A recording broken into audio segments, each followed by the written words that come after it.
Hello everyone, watch this review here where they look at Brainiac from the Justice League Unlimited line.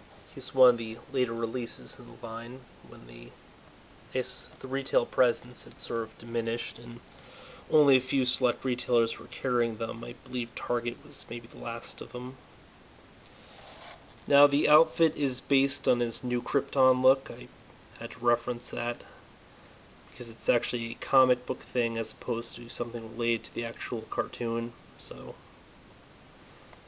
in general, I really enjoyed the interpretation of Brainiac in the animated series, originally in Superman the animated series, which was then carried over into the Justice League and Justice League Unlimited, where they sort of tied the backstory back to Superman, sort of gave him a presence, I guess more as sort of a computer construct or whatever, and then, the whole body was sort of a secondary concern to some extent, which was pretty cool. And you did sort of notice they kind of carried that over into Smallville, where Brainiac was technically trying to recreate Krypton and Earth and stuff like that, which I thought was kind of cool.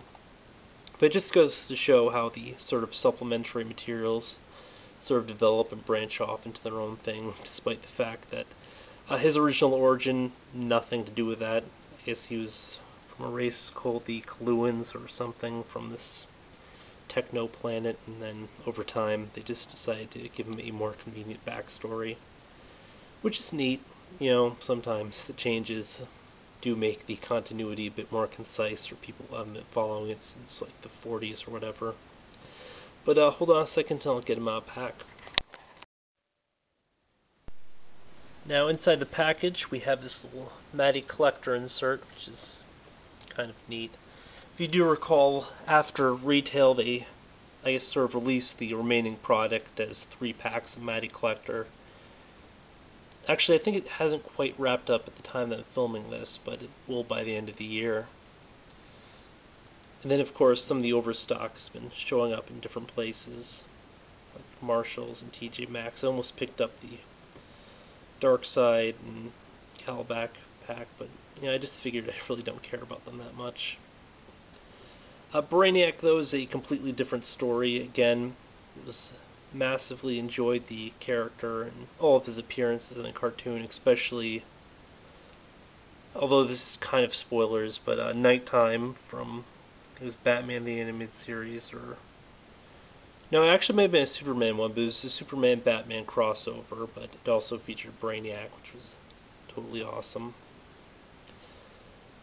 Now, while I probably should have just picked up his more traditional appearance, again, this is what was available, and, it's a decent-looking rendition. I've also generally been a fan of how they interpreted him for the cartoon. I was never quite fond of just the normal green-skinned humanoid. I liked the sort of pale blue skin look that they gave the character in the cartoon. This, of course, does have more green, but hey, whatever. And then, of course, he had sort of a stocky build where the whole thing looked more robot-y. And I do also kind of enjoy the original, I guess, Justice, was it the Super Friends, or one of the Super Friends offshoots, where he was just a total robot.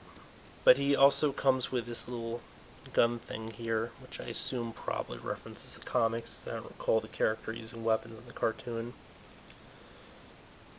which sort of fits snugly into his hand here.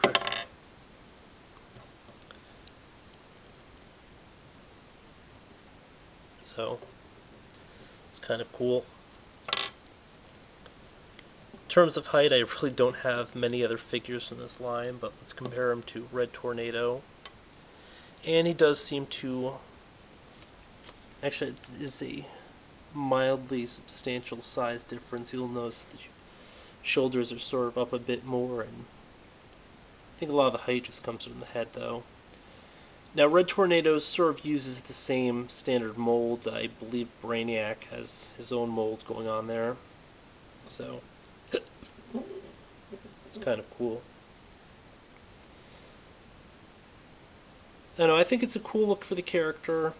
Once again, I am a general fan of this iteration. Granted, I probably should have just picked up the standard version, but I am kind of liking the appearance of this a lot. I wish I was being a bit more critical about this, or popping in additional insights, but, this line is kind of basic, very straightforward.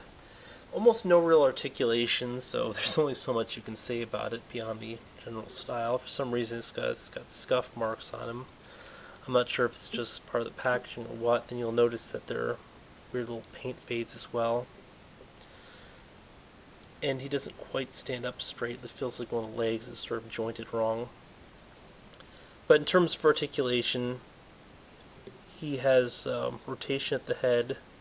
It's all basically standard stuff. Usual rotation at the arms, then just the leg movement. Kind of okay little collectible. These are sort of neat, but I've never seen a lot of appeal in picking up the whole line, just given that there's so much recycling. You can't really pose them or anything. They're just sort of nice knickknacks or tchotchkes for a desk or what have you. But this has been a look at Brainiac. I guess the 2010 version. Next time, folks.